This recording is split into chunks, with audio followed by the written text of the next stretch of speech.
Richard? Welcome and thank you for joining us today.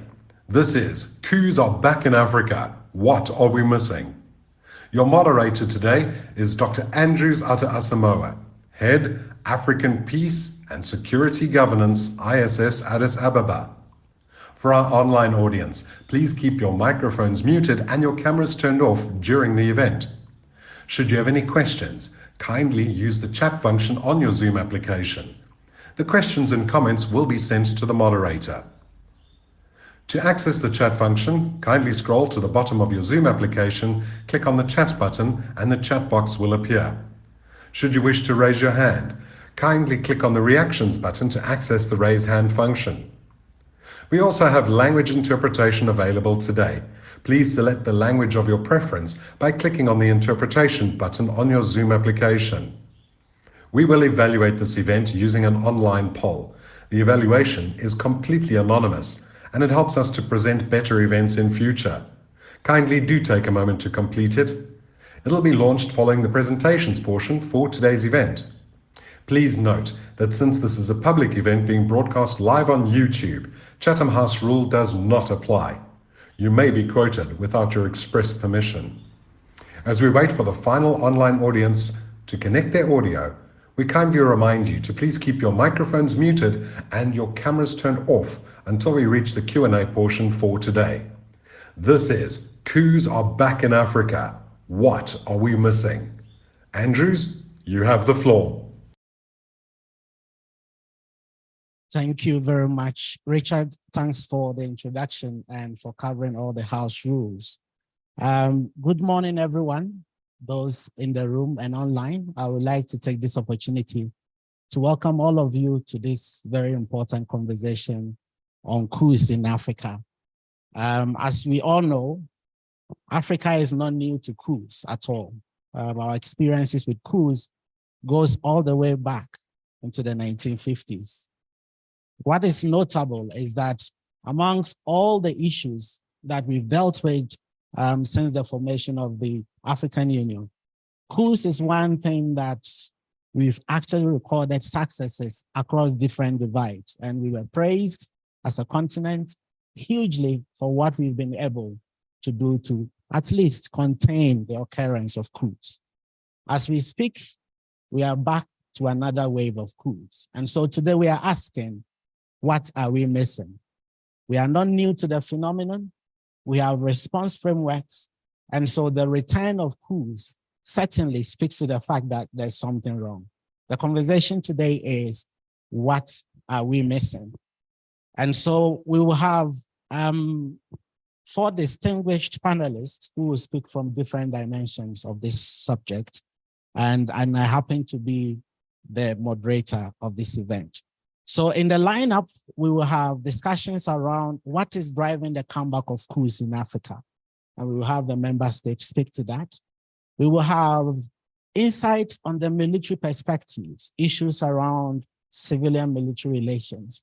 And we will have a retired colonel to address that. We will have Dr. Jide Okeke speaking to regional and continental responses, whether we are missing anything from that perspective.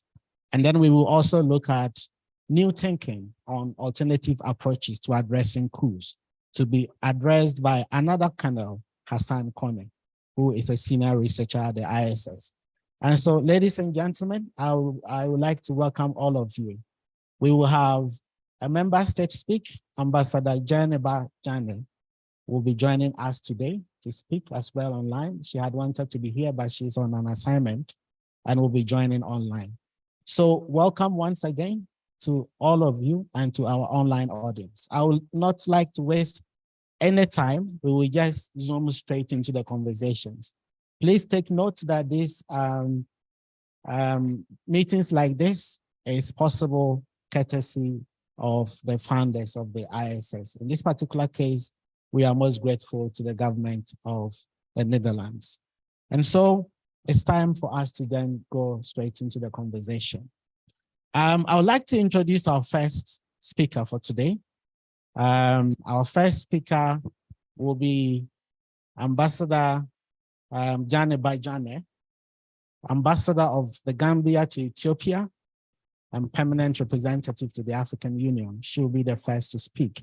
Ambassador will join online. You can see her with the green background. I think she will, when it's time for her to speak, you will see her. But just let me also take the opportunity to let you see the faces behind the names. The second speaker then will be Colonel Festus Abuaje, retired, independent consultant on peace and security issues. Colonel is here. And then Jide will join online. Jide is a face many of you are used to behind the AFSIT project. Jide is online as well. And then Colonel Hassan Kone, senior researcher ISS, is also here. And so I would like then to turn to Ambassador Jainaba, who is joining us all the way from Atmis, you can see, from Mogadishu, to speak on what is driving the comeback of coups in Africa, perspectives from a member state. Ambassador, you have the floor. You're ready to go. Mr. Moderator, distinguished ladies and gentlemen, good morning, good afternoon, or good evening to you all, depending on what part of the world you are joining us from, and greetings from Mogadishu. Mr. Moderator, before I commence, please allow me to sympathize with our Libyan and Moroccan sisters and brothers. They are in our thoughts and prayers. Mr. Moderator, it is a great privilege to join all of you today. I thank my dear brother, Dr. Paul Simon Handy, and the entire team of ISS for the invitation they have kindly extended to me. I commend their leadership and efforts in creating the space for a debate like this one. It is needed in integrating our shared future as complicated and evolving democracies. For the past 3 or 4 years, we have witnessed what is being characterized by some experts as the pandemic of coups. This has contributed to the erosion of our international credibility as nations committed to nurturing a less obstructive climate of governance. They've also inflated the volatility of our countries. This seminar is indeed a fitting moment to express once more our great indignation at these attacks on our democracy. It is a euphemism to say resurgence of UCGs or a comeback. It is a forceful return of coups. The way our militaries are unduly creeping into our democratic space and governance is alarming. 5 coups in West Africa, 1 in Central Africa, and 1 in East Africa. These numbers are a dizzying scale. They're also indicators that necessitate the urgency to act now, as no regime is immune. Otherwise, they will continue to trigger insecurity and political impasses on the continent. Some of our soldiers are now more convinced that capitalizing on popular sentiments is the fastest path to gaining power and reversing the progress we have made within our various democracies. It is instructive that many of the perpetrators are entangled and have proximity to the effective presidencies. As a result, it is the time to serenely reflect on how to collectively respond to the recent military coups in Africa and to fix the setbacks to our democratic processes and political strategy. However, it would be a fallacy to say our democracies are portrayals of perfection. Some civilian authorities have failed to live up to their sacred constitutional mandates. Their insatiable appetite to continue with power has led to them engaging in activities that should have been condemned as UCGs. Questionable constitutional amendments, aggressive shrinking of political spaces, silencing of the media, the brutality of security agents against legitimate dissents, ignoring the legitimate demands of the citizenry, and the impotence of the judiciary and the electoral bodies are some of the major failures that have to be examined vis-a-vis the recent coups. While military hunters are positioning themselves as liberators from the defects in our government contracts, examples throughout the continent have shown that they do not have the patience and the final understanding to respond to development challenges and the rigors of participatory governance. The Gambia is a typical example of this reality. For 22 years, we endured a regime that progressively became despotic. The recently concluded Truth, Reconciliation and Reparations Commission revealed a regime that had unchecked capacity for resorting to violence to impose its dictatorial will. This scenario is a typical characteristic of many military regimes on our continent. Excellencies, ladies and gentlemen, the military regimes must return power to legitimate civilian authorities. The African Union and the regional communities have a sufficient arsenal of policies and normative guidelines against the threats of UCGs and the resulting complex transitions. It is also important that whilst we continue to strongly advocate for this principled position, we explore the question of what we are missing. That is the million-dollar question. In the countries that have recently encountered UCGs, we must admit that the rationale presented by the militaries proved to be effective and gained widespread traction. Their sociopolitical situations were conducive to the dramatic change of constitutional governance. They were squarely within the spectrum of serious shortcomings in governance, democratic backsliding, weak institutions, and disillusioned citizenry. These were amplified by endemic corruption and poverty.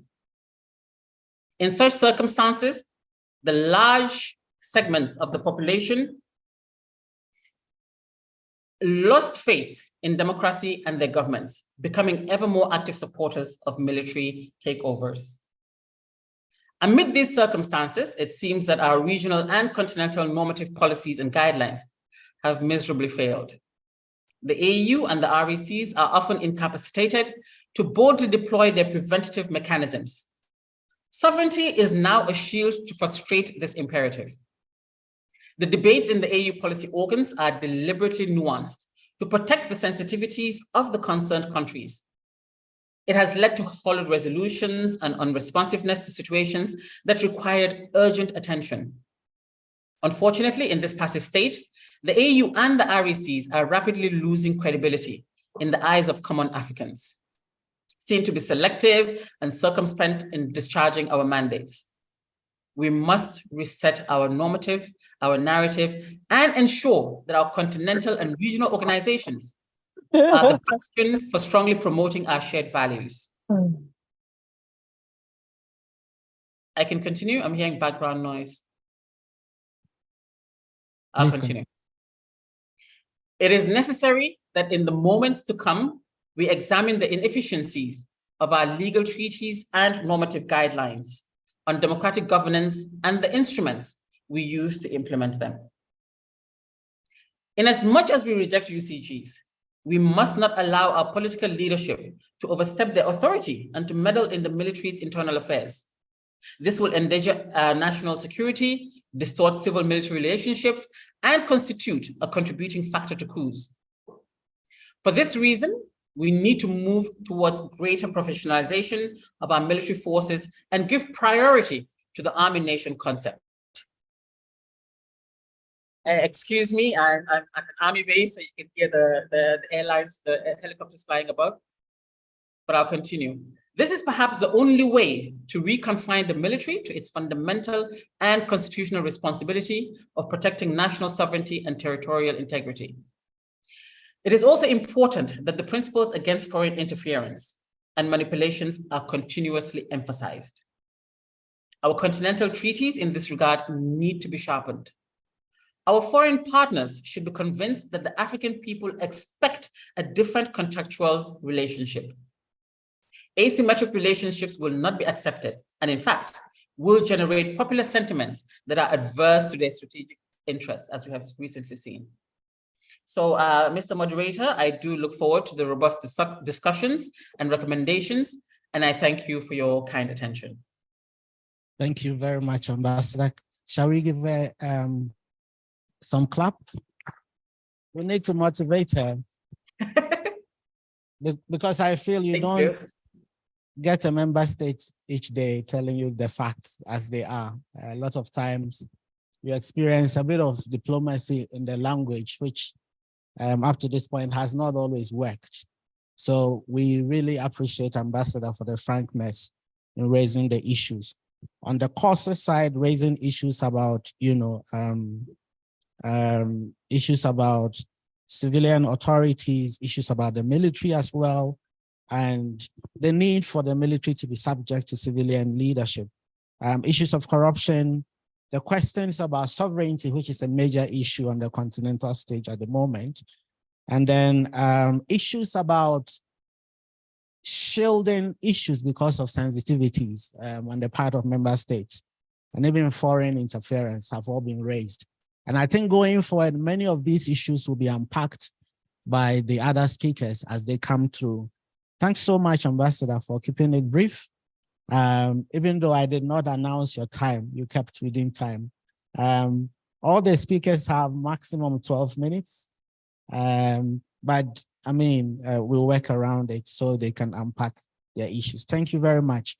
I would like to turn to our second speaker for today, Colonel retired Festus Aboagye, who is an independent consultant on peace and security issues. He has a PowerPoint to present, and so he will take the podium. Festus, you can go.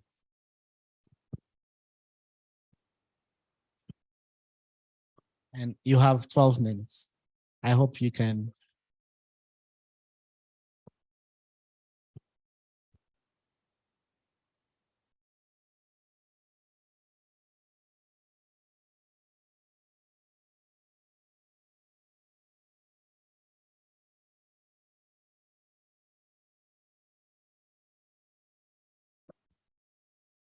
Thank you, Chair. And let me associate myself with all the protocols and appreciate the presence of our excellencies. I'm told there are quite a number of defense attachés or defense advisors and our colleagues who are online. I was given this topic, the military dimension of the resurgence of coups in Africa. And I thought that one salient aspect of the military dimension is around the issue of civil-military relations.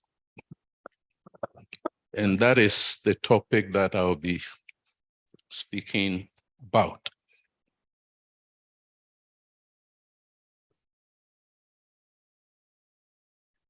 Now, civil-military relations is centered around three keywords: supremacy, control, and subordination. That is a normative side of it. It's also about three institutions: the military as an institution, the political elite, and the citizenry, or the society in which the respective militaries are established. And I think Ambassador has contextualized that for us a bit. However, the objective part of civil-military relations, the practice, is not as simple as subordination, control, and supremacy. It's more complicated than that. And to my mind, is the complexities of civil-military relations that is forming the undercurrent of the resurgence of coups as we are experiencing. The ambassador tried to point out that we have moved through a number of eras or waves from the 60s, 70s, 80s, 90s. Post-Cold War, we entered what we call the third wave of democratization within the continent. And we thought that coups were a thing of the past. So it's surprising many why coups have researched. But for some people like me, I belong to the school of thought that it should not come as a surprise, because coups are symptoms of things that have gone wrong with governance. And we're all aware. The ambassador mentioned several factors where governance has failed. even if democracy has not failed as such. So per a little study that I've done, and I'm still doing, there have been about 19 coups in Africa, not from the 60s, but within a short span of August 2020 to date. The 19 coups will surprise anybody. And that is a concern that I think we need to attach to this. In the region or sub-region that I'm coming from, there have been about 17 coup attempts. Some have been successful, others have not been successful. But besides the coups, let us also remember that this is a continent that is fraught with a number of civil disturbances, civil wars, civil crises. Benin comes to mind, Cote d'Ivoire comes to mind, Burkina Faso, Togo, Gambia, Guinea, Senegal. Of course, within this time span, I have no sure, Cote d'Ivoire is there. So the continent is not settled. And coups should not be singled out as the only source of concern. We should look broadly at the sources of instability within the continent. Be that as it may, these spate of coups have undermined the third wave of democratization. Indeed, these are the third wave of coups within Africa. And these are examples. I mentioned 17 or 19, but there are 10 countries affected. In other words, some countries have multiple episodes of coups. So Guinea-Bissau, from 2023, one attempt, Togo, 2005, from 2000, establishment of the APSA, thereabout, post-Cold War. Let me explain Togo. The senior Eyadema, Nyasimbe, had a heart attack, died in a helicopter, 2005. Per the Togolese constitution, the president of the Senate or the Speaker of Parliament in the Commonwealth countries should have been the incoming president. The military high command of Togo took Faure Nyasimbe and made him president of Togo. That is a classic coup that we hardly talk about. Mali, multiple times. 2020, 2021, I'll mention them again. Cote d'Ivoire, 2012. Chad, Sudan, Burkina. Now, Sudan, 2019, 2021. And we'll come to this backdrop again. Guinea. And when we thought all was done and dusted, then out of the blues, Niger also suffered a coup. And then again, we woke up 30th of August, and Gabon had also suffered another coup. I believe that all of us have been following these trends. These countries largely form what I'm loosely calling the coup belt of Africa. You see that is Southern Africa is relatively free of coups, but the central, western, eastern, from Mauritania thereabout all the way to Sudan, of course you can ask Somalia. It's what we should be worried about. This is West Africa. The green are attempts, and the red or the pink or orange, depending on how you say it, are the successful coups. Now, this is a map that you say is replete with coup episodes. All that I'm trying to do is to place coups in a context so we appreciate the challenge that we are faced with. Coups and civilian rule share the political space. So one way of understanding the significance of coups or the notoriety of coups is look at the military share of the rule of the respective countries.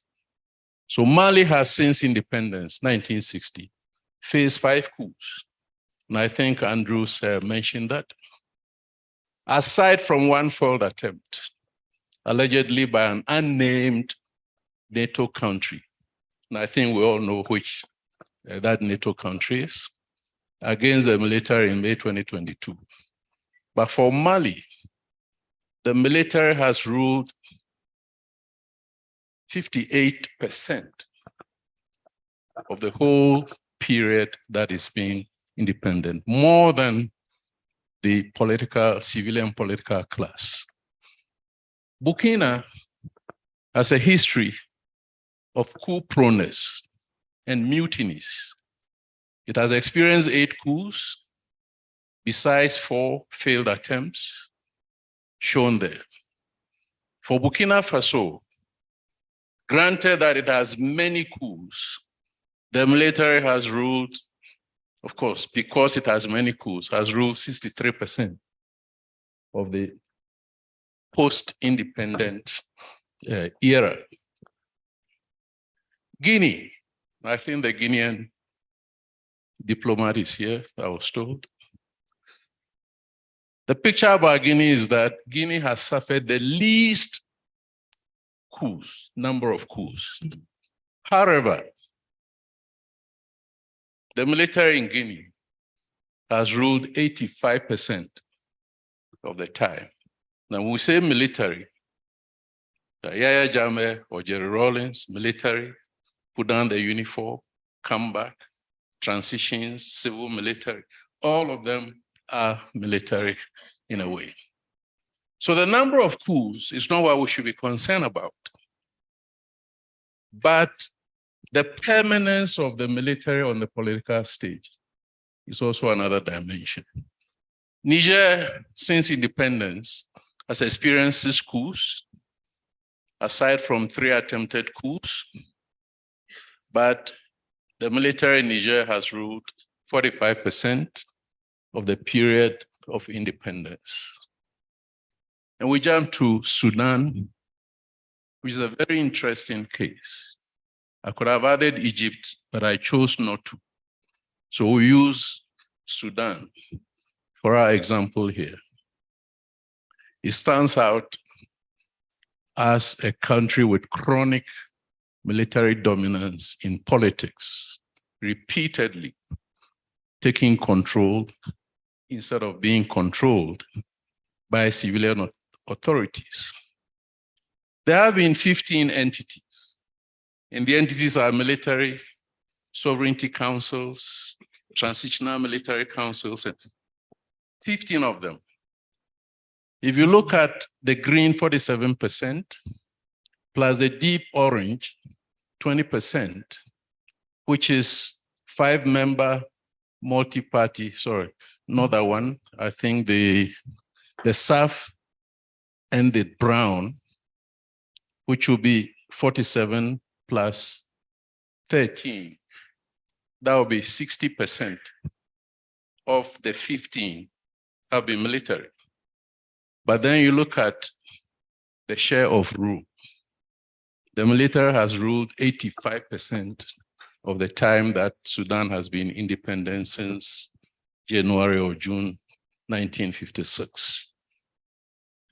So this clearly shows that there must be something wrong with civil-military relations in the coup-prone countries. The first point is that, and the ambassador mentioned it, because coups are symptoms of political malaise or governance malaise, when there is civilian unconstitutionality, when civilian politicians, political class or classes capture the political space and make it almost impossible for multi-party pluralism to function, throw opposition members into jail, kill some, others run away. The only antidote to that autocratic tendency is the military. And that explains why the military keeps coming back. It's one of the reasons, not all the reasons. Guinea is a good example. Professor Alpha Condé had served his term, then he changed the constitution. At the barrel of the gun, people were killed. There were civil disturbances. The military had to come in, according to Colonel Doumbouya. So his own commander of the Presidential Guard removed him from office because he was violating the very protocols that AU had established, which the ambassador mentioned, that political classes pay scant attention to. Then Gabon, the Bongos, from 1969 thereabout, or 67, the first president died. The senior Bongo took over. Now that dynasty had ruled or has ruled Gabon for 55, 56 years. What is the antidote to that kind of autocratic phenomenon? Is the military. Of course, civilians can rise up, but unless you are in those countries, you might not wish to probably sacrifice your life. Then we come to the critical, what I call civil-military frictions over national security strategies. And these are the countries faced with existential security threats. Mali is one. Coups have happened in Mali because of some conflict between how to manage the security of Mali vis-a-vis the insurgencies by the Islamists and the Tuaregs and so on. Niger is another that many of us wouldn't know. But the question around whether, in fact, for Mali also, whether the Russians in the form of Wagner must come in because the French had been there for donkey years and the narrative had not changed. And then the head of state doesn't agree. So he sacks General Modi, who was the commander of the Nigerian armed forces, who had gone to Mali to negotiate hot pursuit because the insurgents, the terrorists, were coming from the tri-border areas to attack Niger and then run back. Now, whether he went with the concurrence of Bazoum or not, it's not very clear. But according to Bazoum, General Modi's visit to Bamako meant that Niger had violated the sanctions imposed on Mali, and therefore he sacked the chief. That's civil-military relations. You need to sack him, you need to caution him. But the whole conflict, friction, was about the strategy of managing Niger's existential security threat. Gabon, it may be a conspiracy theory, but the question as to whether France wanted a base in Gabon immediately to attack Niger. And Ali Bongo was not very favorable to that, plus some other grievances that Bongo or France had against Bongo. Then we have coups as a military political culture. The more coups you do, the more likely that you do more coups, not counter coups. So all the cases that we've seen, countries that are coup prone into the future will have more coups. Somehow it becomes fashionable for the military to come back and rule, especially if the political class is misgoverning. Then we have this curious situation of presidential guards. A lot of the coups that we've mentioned, from Gabon, 30th August, to all the rest that we've talked about, or many of the rest, have been by presidential guards. What is wrong with the presidential guard system? Because in the Commonwealth countries, with the exception of the Gambia, presidents are protected by the armed forces. In this Francophone sphere, you set up a presidential guard, and the commander talks directly to the head of state. It's not part of the armed forces. They have their own budget. They have their defense procurement, completely separate.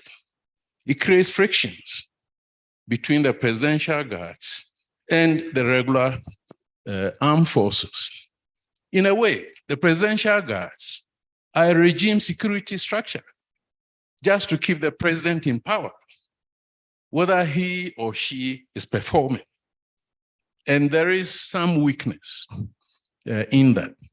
So these are the countries whose presidential guards have removed presidents. Is it time to look at the tradition and maybe undertake some security sector reform and do away with these presidential guards?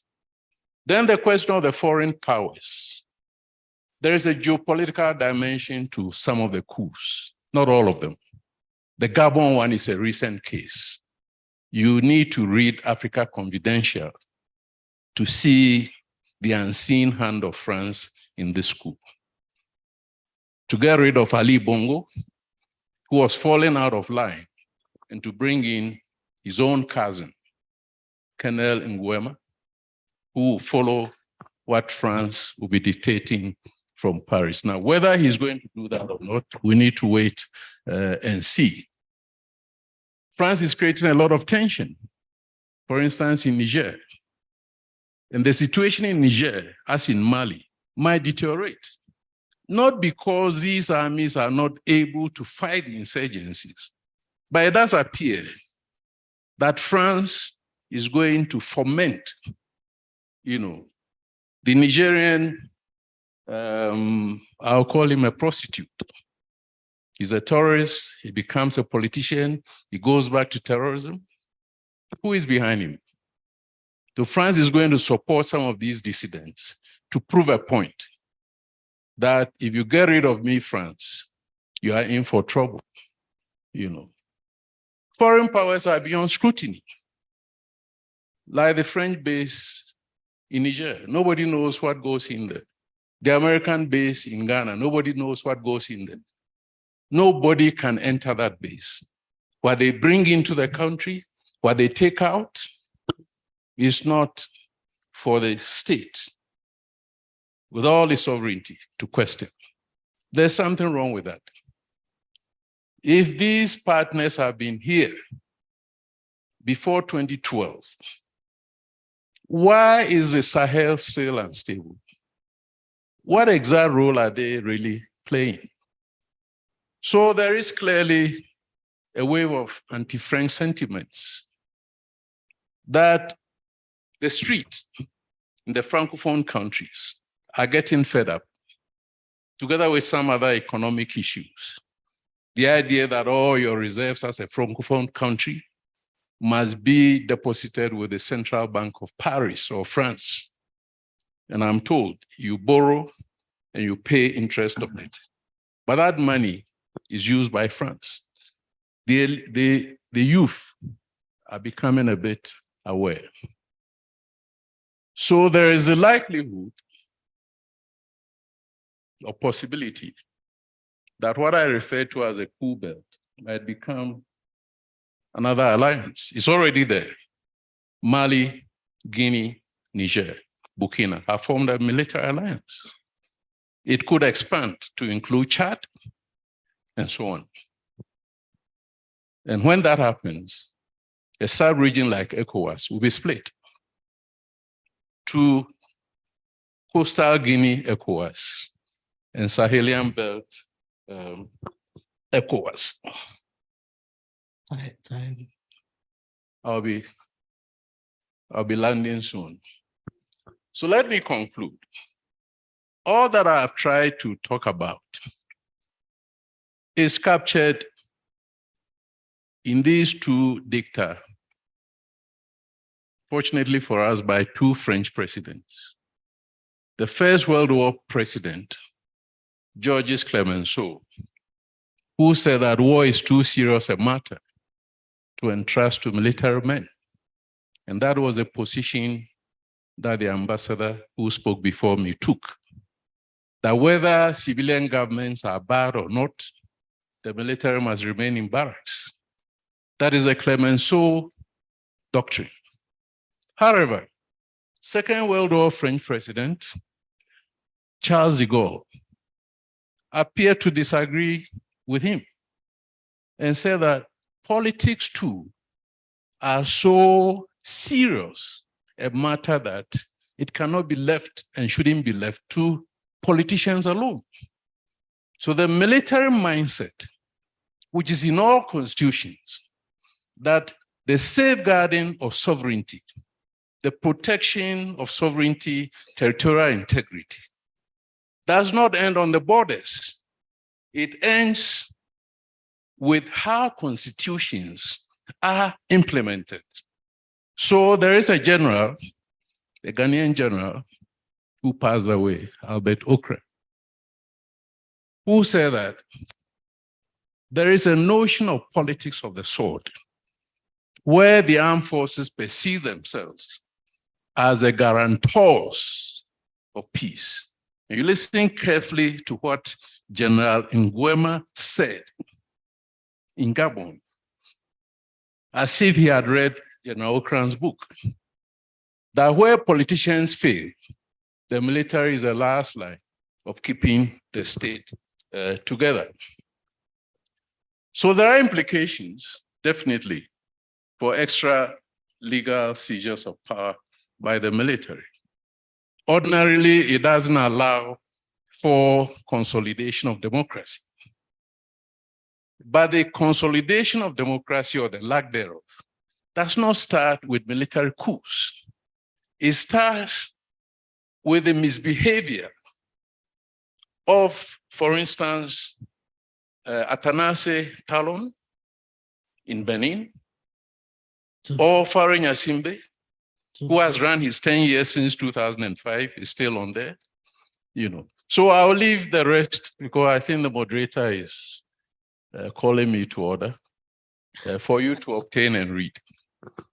But my sense is that unless you get governance right, coups will always happen. The only antidote to coups is good governance. Thank you very much. Thank you very much, Festus. And indeed, you started by mentioning the fact that the issues about subordination and control between political elites and the military is more complex than it sounds on the face of the paper. And the very issues you've itemized, from the dominance of the military in the politics of some countries, all the way to the nuances of the friction between the military and the political elite, issues about intra-military tensions between, the popping up of the presidential guards against the other sections of the military, and other related issues, including foreign dimensions, are things that gives us a sense of the complexity of the space and the issues we are dealing with. And I'm sure many people will have questions for you. And one of the things that I think you should start reflecting about is, if we assume the military has a role to play, why don't they go back to the barracks after restoring? Or why don't they give themselves a very brief period to reorganize elections and go back to the barracks? Why do they want to stay? And then why presidential guards seem to be, I think you explained that already, but a bit of understanding of how it works would be very useful for the non-military people. But also, what you suggest should be the way forward. I think we are here for answers. And so the clarity with which you painted the picture, we would appreciate from the military. what should be done so that we don't have this cycle of military coming in. And a general sense from a civilian, from me, a general sense of entitlement on the part of the military. I'm sure some defense attachés will agree with me. But those are questions I want you to reflect on. As I turn to Jide, Jide will be speaking on the regional and continental responses that we've rolled out so far. If you check the space from the promulgation of the Lomé Declaration all the way to recent times, Africa succeeded in suppressing the trend of coups. The question is, if we are back to coup era, what then did we miss from the response side? Jide will be speaking to that from online. So Jide, you have the floor. Thank you very much, Andy, and good morning to all the distinguished participants.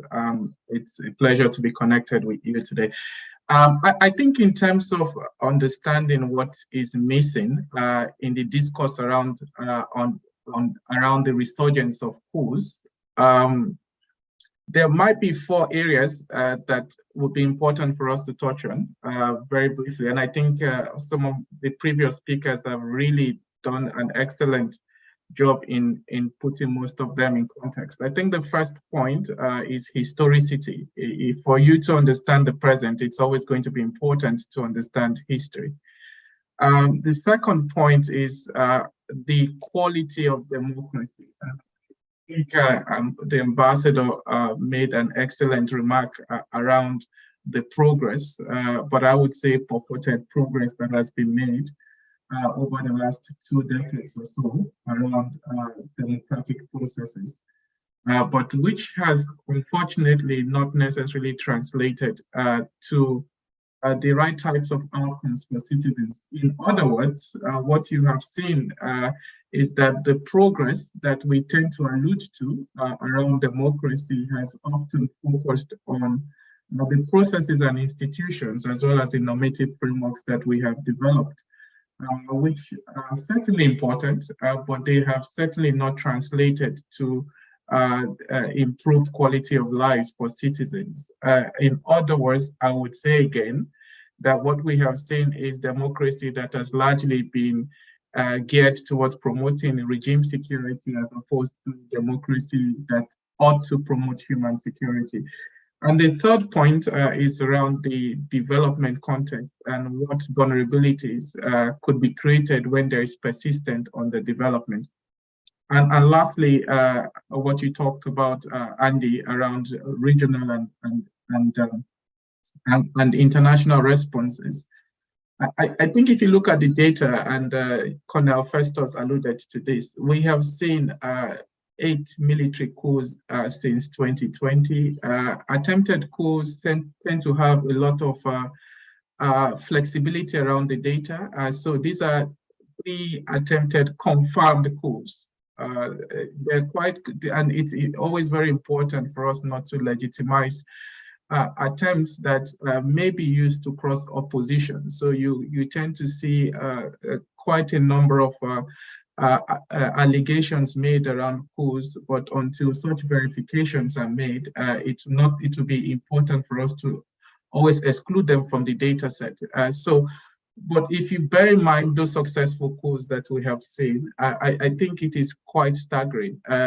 Gabon represented the 100th coup that successful coup that Africa has registered since 1952, when we had the first coup in Egypt. And so this is an important conversation to have. And if you look at what we have registered since 2020, it's the largest number of coups since the end of the Cold War. So that deserves a lot of analysis. And that is why, we published the Soldiers and Citizens report, which delved into this conversation by looking at citizens' perspective, because we thought it was quite an important conversation to have. Colonel Festus talked about the military dimension. I think it's always important that you balance that with this, citizens' perspective in understanding coups. And if you do a typical Google search on drivers of coups or recent coups in Africa, you would find that you come up with a result of about 1.6 million results. But if you were to triangulate that into different dimensions or into a framework of analysis, I think what you could arrive at is this, what you're looking at here, that coups do not happen in a vacuum, and coups are not necessarily generated by a singular variable. It's a constellation of factors that lead to coups. And here we have few factors that are trigger factors, and that could be events that could immediately trigger coups. And we've seen that in countries like, as Colonel Festus mentioned, in Niger, we've seen that in countries like Mali. And even we dare to include Chad following the death of the president there. What happened there was unconstitutional transition in many ways. And there are also proximate factors. Proximate factors that again have been touched on in previous presentation, the insecurity in the Sahel, which makes the Sahel an epicenter is not coincidental, because these are factors that have been lingering. I mean, in 2013, we had a mission that was deployed in Mali, and that same mission has not necessarily translated to a significant reduction in the insecurity situation there. And there are quite a number of structural factors, including what Festus referred to as military dominance in politics, and I wouldn't really dwell into that. So I think in thinking about what is missing, the first point is the historicity around coups in Africa. And as you all know, coups are not necessarily new. They are very much part of Africa's post-colonial experience and part of our state formation process. And that is something that has to be acknowledged in thinking about how to begin to address them. But there is a sub-regional context that we need to appreciate. Coups widespread across Africa, but there are there's a particular sub-region where you see the dominance of coups over time, and that is West Africa. And if you look at the literature, what you find is this dominance of military coups in West Africa. But this is not to say that West Africa is the only sub-region. Coups have occurred across all sub-regions of Africa. But here is what I think is always going to be striking to us, that those countries where we have seen, I mean, we did a study where we looked at recent countries where we have seen recent coups happen before Niger and Gabon. You see that they have a combined independence of over 300 years, and out of that, over 200 years have been under military rule. And you've also seen within the 200 years, 94 years has been when they have transitioned from a military rule to a civilian administration. So as Colonel Festus mentioned, this socialization of political culture that is endemic in some of these countries tend to be receptive to military rule. And that is something that we should also bear in mind. And it also shapes popular perception, actually, because if you look at how the perception of some of the citizens that we interviewed for our study and how they were receptive to coups, what is striking, if you look at the red term, is that 49% did say that they would be willing to accept a military takeover of government if a government is incompetent. And this is often shaped by also the political history and political culture associated with the dominance of military rule. I think the second point in terms of what is missing is perhaps one of the most important, is that we have certainly made progress normatively around democracy. And in terms of some of the processes that have happened or occurred over years.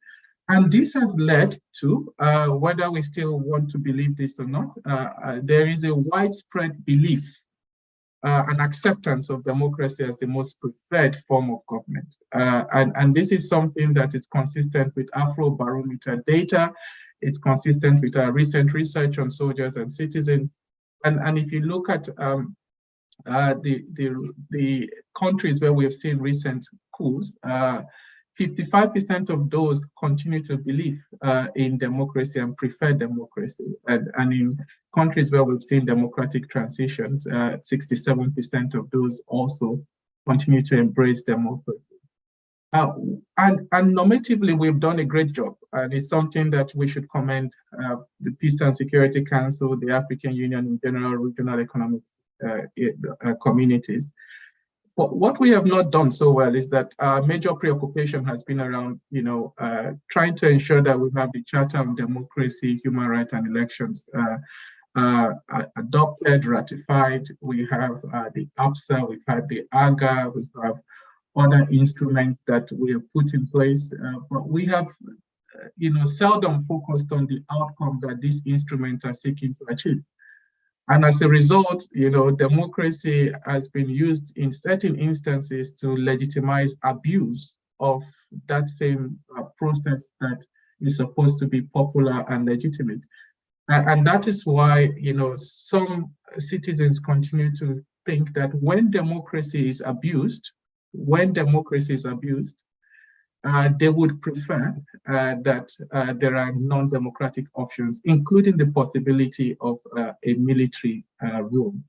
And that is something that is important to reveal. So when we define democratic abuse in terms of gross violations of human rights, persistent insecurity, corruption, widespread corruption, and other forms of governance deficit that tend to lead to instability, and one of such instability could be military. We looked at the development indicators of countries where we've seen recent coups, and this was before Gabon. And what we found was also striking. Those countries where we've seen recent coups, they rank incredibly low when it comes to their economic performance. So in terms of their fragility index and economic indicators, they rank incredibly low in comparison with other countries. But Gabon is an outlier here. If you look at this, bearing in mind Gabon, you see that Gabon has actually performed quite well. It's ranked at the top together alongside Tunisia, Seychelles and Mauritius. But what you don't find in this data is the scale of inequality and lack of inclusion in Gabon, which could be creating resentment by citizens. Of course, this is not to exclude certain external dimension, as Festus mentioned. And there are certainly economic costs associated with coups. If you look at the coup in 2008 in Guinea, it cost the country 12.1 billion. If you look at what happened in Mali, over 13 billion. And this is where it gets interesting. We need to reset our regional and international responses. If you look at the epicenters of coup, it's in the Sahel largely, and this is where we've seen the most number of both successful and attempted coups. And this is also where we see a security paradox, because we've invested so much in the Sahel in terms of security interventions. We have, robust peacekeeping missions across the Sahel with a huge budget. This compared to ATMIS, or maybe AMISOM before ATMIS, almost $1 billion every year. And yet, we have not necessarily seen an appreciation of the security conditions. So we need to reset. And that is why we wanted to understand how citizens continue to view regional and international responses. And it's not in a good light. Currently, 31% of those we interviewed did say that there is a negative impact of regional actors in how they responded to the coup in these countries. And 28% said there was a negative impact of responses by the United Nations. And this is why we decided to work with the African Union to launch the Africa Facility to support inclusive transitions. And what does it do? I think in a nutshell, we are looking to support legitimate, inclusive roadmaps, institutions and mechanisms that would allow for the restoration of constitutional order, but also to maintain constitutional order through medium to long-term investment in governance. And we think this is an important facility, both at the country level to support countries with legitimate, and I need to underscore that word, legitimate transition roadmap, which is inclusive of youth and young people, but also enable regional actors to play their political leadership role better to address complex political transitions. And of course, as you've seen some of the data presented by myself and Colonel Festus, there's a need for further knowledge production that would continue to anticipate the risk of coups, the risk of other forms of instability, and find ways of ensuring targeted interventions that would prevent an escalation. We look forward to the exchanges from this conversation, and thank you once again for the opportunity to speak. Back to you, Dr. Andy. Thank you very much. Shall we give him a clap? I don't know if I asked for a clap for you. Or did we clap for you? Okay. So thank you so much, Jide, for raising those really crucial points. And I took note of a couple of things, including issues of persistent underdevelopment coming up here, perils of entrenched military rule, which I think Colonel Festus also touched on, democratic outcomes instead of not necessarily democratic processes is what is expected. And then also citizen perceptions when it comes to the abuse of democratic space and the role they expect of the military also came up. And I think these are very important dimensions we need to take into consideration. Last but not the least, I would like to invite Colonel Hassan Kone, who is a senior researcher in the West African office of the ISF. They've done some extensive work on the subject, and we asked him to reflect on new thinking and alternative approaches to halting the trend. You want to speak in French? Interpretation is there. So those who don't speak French, please, you can make use of your interpretation equipment. Online, please, you can switch to the English channel for the dual interpretation. Hassan, you have the floor. Merci Andrew. Vous me permettrez d'abord de remercier le programme de gouvernance de la paix et de la sécurité en Afrique et le bureau régional de ASS d'Addis Abeba pour m'avoir associé à ce débat opportun sur un sujet qui nous préoccupe tous.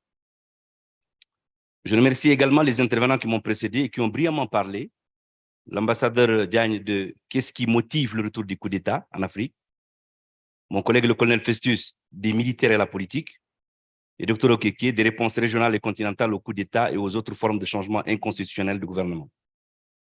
Je dois à mon tour essayer de répondre à la question difficile de savoir comment enrayer la tendance des coups d'État qui secouent le continent depuis 3 ans. Vous conviendrez avec moi que l'Afrique a connu entre août 2020 et août 2023 8 coups d'État, 2 au Mali en 2020 et 2021, 1 en Guinée et 1 au Soudan en 2021, 2 au Burkina Faso en 2022, 1 au Niger et 1 au Gabon en 2023 et plusieurs tentatives de coups d'État, dont celle qui a eu lieu en Gambie, en Guinée-Bissau, à Sao Tomé et Principe et d'autres. Face à cette résurgence des coups d'État, qui confirme une propension des militaires à profiter de toute occasion pour revenir à la tête des États, il y a lieu de réfléchir à comment stopper cette contagion. On sait tous combien les coups d'État sont déstabilisants pour nos pays. Ils impactent négativement leurs relations économiques, ils impactent négativement leurs relations diplomatiques et sont souvent des vecteurs d'instabilité cyclique. Mais il y a aussi une autre réalité. Lorsque des officiers prennent le pouvoir, ils héritent du contrôle d'une vaste bureaucratie gouvernementale très différente des opérations militaires pour lesquelles ils sont préparés. Les officiers sont en fait formés pour avoir des aptitudes en stratégie et tactique militaire pour conduire uniquement des campagnes militaires. Les formations qu'ils suivent et que j'ai suivies en tant qu'officier ne les préparent aucunement à diriger les États, notamment dans un contexte où la gouvernance des États requiert une pleine compréhension des mécanismes politiques et économiques complexes. Certes, il y a eu quelques exceptions, des militaires qui avaient un tempérament de politiciens et qui doivent le renommer à des faits politiques, de pure politique. Je citerai des gens comme le président Nasser, je citerai en Europe le général de Gaulle, mais en général, même en accédant à des postes civils, la plupart des officiers gardent des réflexes autoritaires, un mode particulier de raisonnement et de gestion des affaires différent de l'exercice démocratique du pouvoir. C'est pour dire le risque que comporte une prise de pouvoir par les militaires pour un pays. Que faire alors pour stopper la tendance actuelle des coups d'État? Plusieurs facteurs ont été cités par les intervenants qui m'ont précédé et qui peuvent provoquer des coups d'État. La désillusion démocratique qui est perceptible dans la majorité des pays africains, la mauvaise gouvernance qui est répandue, l'exaspération due à l'incapacité de certains gouvernements à enrayer l'insécurité entretenue par les groupes terroristes, et ça, il s'agit beaucoup plus du Sahel. La volonté de monopolisation du pouvoir par des manœuvres illégales, comme des modifications constitutionnelles, l'histoire des fameux troisième mandats, et les manipulations des élections. Les manipulations des élections et les successions dynastiques. En plus, l'absence de réforme des secteurs de la sécurité dont a parlé le colonel Festus, ou l'échec de quelques processus qui ont été menés dans certains pays. Donc, partant de tous ces faits, on peut esquisser quelques pistes qui, à défaut de stopper les coups d'État, peuvent au moins les prévenir. Il faut partir aussi d'un autre constat qui a été fait par des chercheurs et que le colonel Festus a un peu ramené aussi, c'est que le coup d'État, il se reproduit plus facilement dans un pays où s'était déjà produit un coup d'État.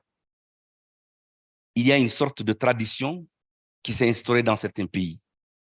Les cas du Soudan, du Mali, du Burkina Faso, du Niger en sont des exemples. Mais en réalité, aucun pays africain n'est aujourd'hui à l'abri de cette contagion. Pour prévenir donc les coups d'État, la principale recommandation sur laquelle s'accordent toutes les analyses est de s'attaquer à ce qui les provoque. Donc, pour les États, il est nécessaire qu'ils prennent des mesures fortes pour combattre avec détermination et sincérité la mauvaise gouvernance, pour qu'ils en finissent avec la corruption, pour qu'ils en finissent avec le népotisme, le clanisme, le clientélisme, les détournements de fonds publics, les pratiques antidémocratiques comme les fraudes électorales, les modifications constitutionnelles en vue de se maintenir au pouvoir et toujours l'astuce pour essayer d'arriver à une neutralisation des contre-pouvoirs, etc. Les États doivent aussi réformer les secteurs de la sécurité pour inculquer aux institutions une dose élevée de professionnalisme et les valeurs républicaines qui impliquent que l'armée soit apolitique, garante du respect des institutions et aux ordres du gouvernement civil. Le cadre d'orientation sur l'ARSS de l'Union africaine a d'ailleurs recommandé aux pays de mener des réformes du secteur de sécurité partout. Mais malheureusement, beaucoup de nos pays ne comprennent la RSS comme ne devant être implémentée que dans un pays en sortie de crise. Alors qu'en réalité, c'est un processus nécessaire pour d'abord réorganiser les forces, améliorer leur gouvernance, assurer à leur personnel une éducation militaire professionnelle et une formation d'éthique appropriée. Mais il faut aussi que les États appliquent à leur armée, à leur force, une règle de promotion régulière basée sur le mérite et des processus transparents de recrutement. Et malheureusement, c'est des choses qui sont beaucoup oubliées dans nos États. Les États doivent aussi veiller à ce que les personnels de ces forces adhèrent au principe du contrôle civil des forces armées de sécurité. Mais aussi, les autorités civiles et politiques doivent améliorer leur compréhension du secteur de la sécurité. Les États doivent enfin aussi mettre l'accent sur l'éducation civique des citoyens, notamment des jeunes et des organisations de la société civile, pour les convaincre de s'opposer désormais à tout changement inconstitutionnel. Changement inconstitutionnel, il s'agira de coups d'État militaires, mais aussi de coups d'État civils. À l'Union africaine et les communautés économiques régionales, les CR notamment, ils doivent appliquer scrupuleusement les cadres normatifs et les instruments qui existent. La déclaration de Lomé, la charte africaine de la démocratie, des élections et de la gouvernance, le protocole du CPS, le protocole additionnel de la CEDEAO, tous ces instruments existent et ils sont clairs et trucs, mais malheureusement, le problème qui se pose, c'est leur application. Mais en les appliquant, on pourra prévenir et au besoin sanctionner les changements anticonstitutionnels, quels qu'ils soient alors. L'UA et les CR doivent montrer plus de fermeté et plus de détermination à décourager les changements anticonstitutionnels du gouvernement, en mettant en application, entre autres, l'article 27 de la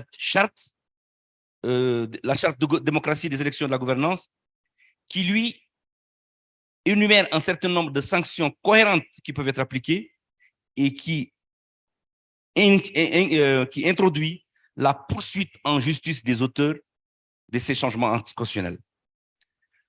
L'UA et les CR doivent aussi bannir les politiques de 2 poids 2 mesures en adoptant la même tolérance zéro pour tous les changements anticonstitutionnels du gouvernement, qu'ils soient des coups d'État militaires, qu'ils soient des violations de gouvernance démocratique par les autorités civiles élues. Réfléchir à la nature des sanctions qu'elles édictent pour exercer une pression sur les auteurs des coups d'État et à leur pertinence. Car, à l'expérience, certaines sanctions se sont révélées malheureusement contre-productives.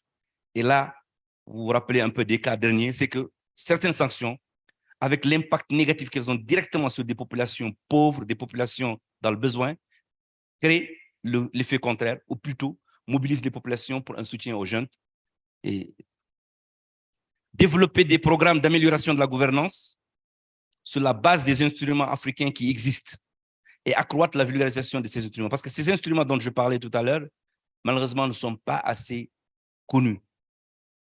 Parfois, vous trouvez même des politiciens, vous trouverez la majorité des officiers qui ne connaissent pas ces instruments-là.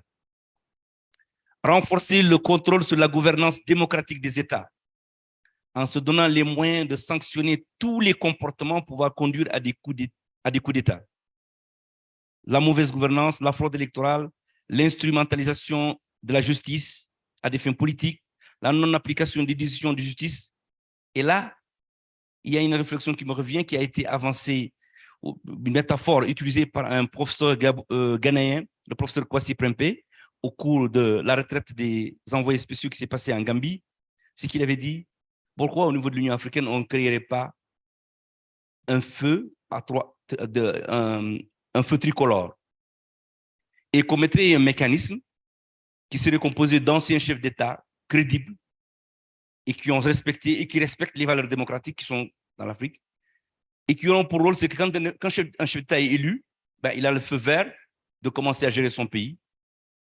Donc, et quand il commencera à se comporter n'importe comment, à ce que justement on lui fasse un feu jaune, et s'il continue, on lui met un feu rouge, et sur la base de ce feu rouge, qu'on le sanctionne en tant que chef d'État élu, qu'il y ait des sanctions, des privations, qui l'amènent à respecter son peuple et à respecter ce pourquoi il a été élu.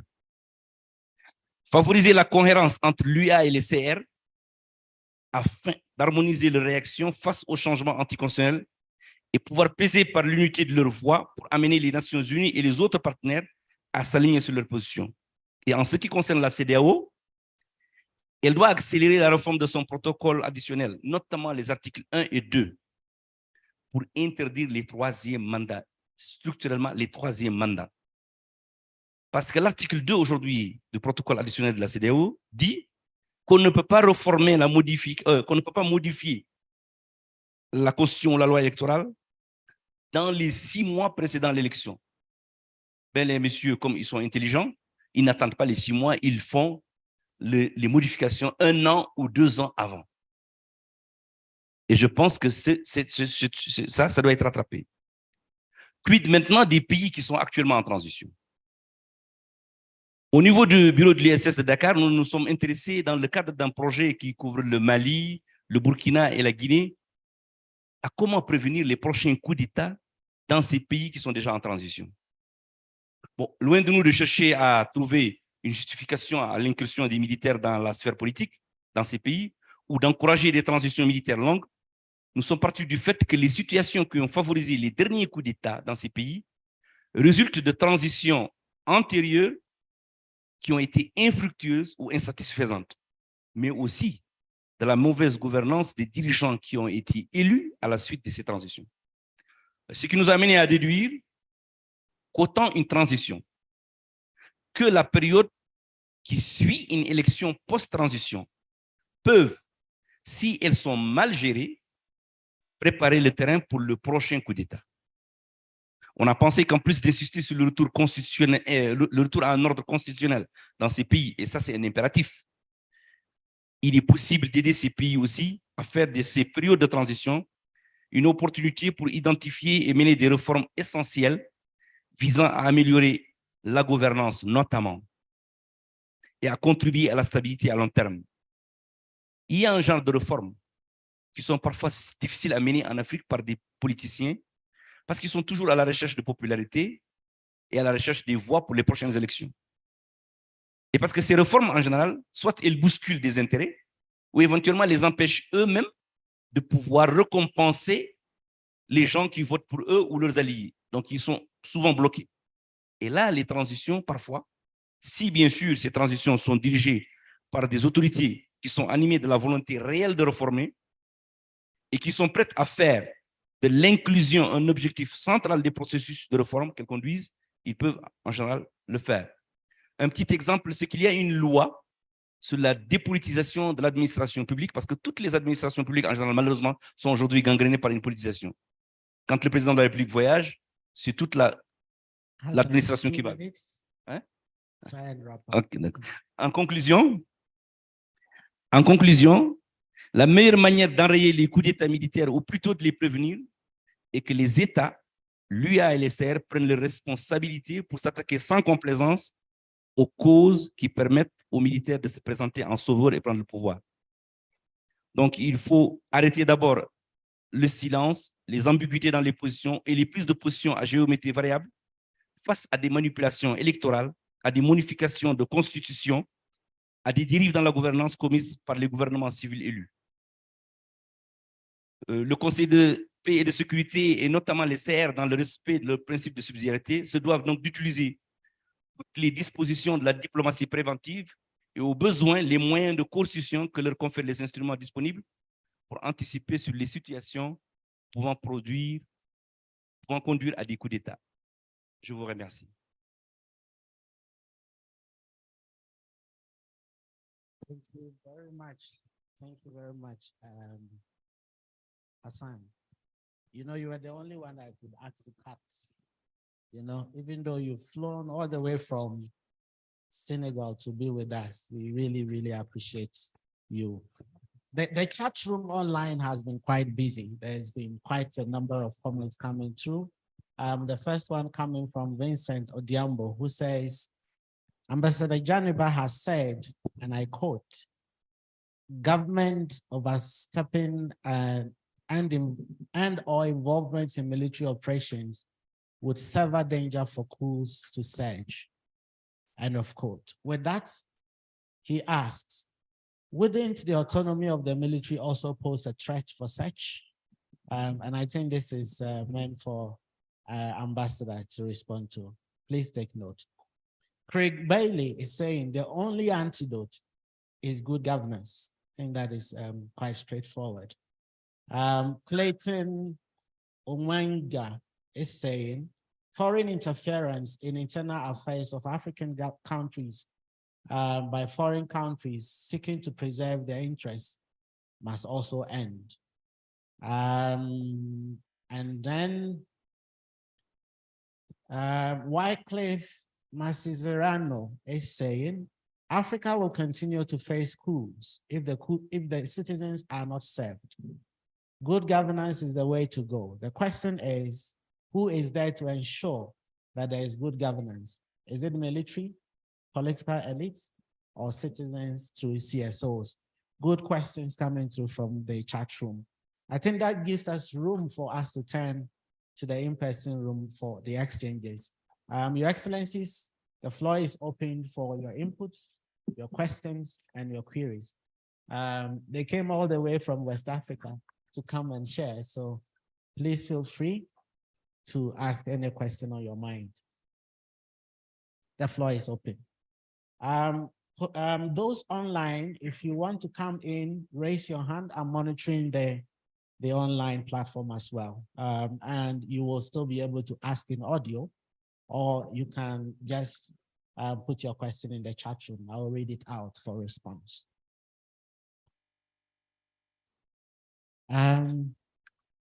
So we will take it in rounds of four questions then, so that we can be snappy. Yes, 1, 2, 3, you bet. Anyone? Yes, from the representative from Guinea. Okay, so let's take these 4. Roving mic, please. The one at the back first. Okay. Yes.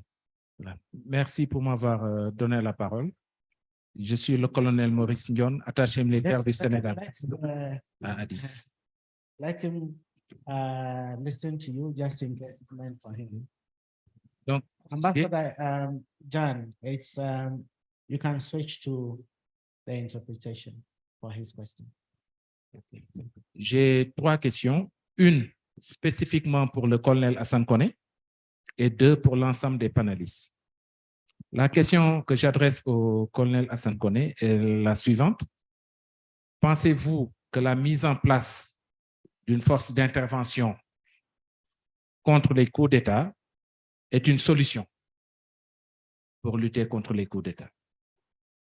Les 2 questions adressées à l'ensemble des panélistes. La première, on assiste à une précarité des institutions dans la plupart des pays africains. Selon vous, les coups d'État en sont-ils les causes ou les conséquences? Et la dernière, selon vous, quel rôle pourrait jouer la société civile pour lutter contre les coups d'État en Afrique? Merci.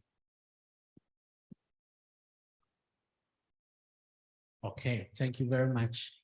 Yes, madame.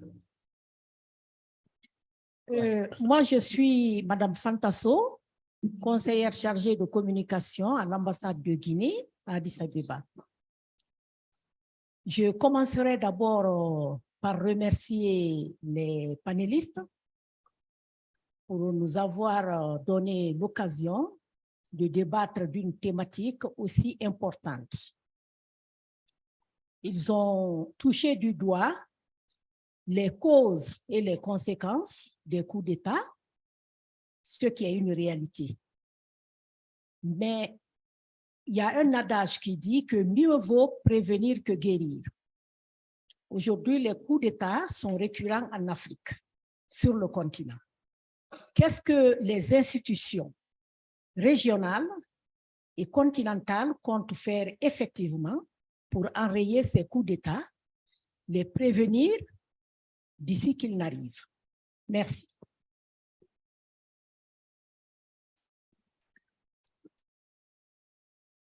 Thank you very much. Yes. Thank you. Let me first of all thank ISIS for creating this opportunity to discuss a very disturbing trend, an issue that is a concern in terms of the security landscape of our continent. My name is Pamara Kuyate, Councillor Gambia Embassy to Ethiopia, and permanent representative mission, permanent mission to African Union. I have questions for Colonel, retired Colonel.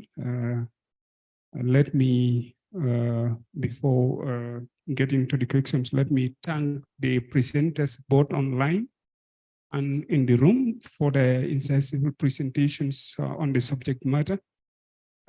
Colonel, we have understood by the presentations the two major dimensions in terms of the recurrence of coups from the understanding of the governance issue and host of cross-cutting domestic issues and service delivery factors that account for it, and also the issue of external factors that you mentioned in terms of foreign interference. This is a challenge, and I want to request your opinion to share what can be done in terms of addressing this fundamental challenge of also the invisible hands of the foreign interference in terms of the recurrence of coups, and how can we address this issue. The other issues are very clear. They are domestic, they're governance issues that we need to get it right. And the last question is on the issue of military coming into power and for staying so long. We've understood most of the coup of military is in the name of democracy, against democracy.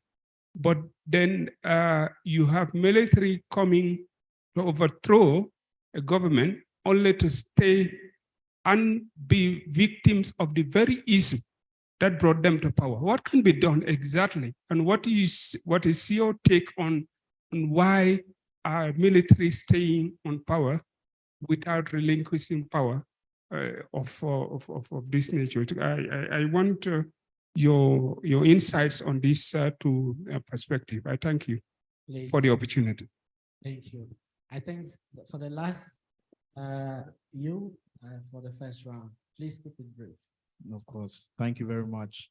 I think he just touched on the question that I was about to throw to the panelists, and thank you very much for unpacking, this topic as you've done, and it relates to this question of foreign intervention in Africa's coups.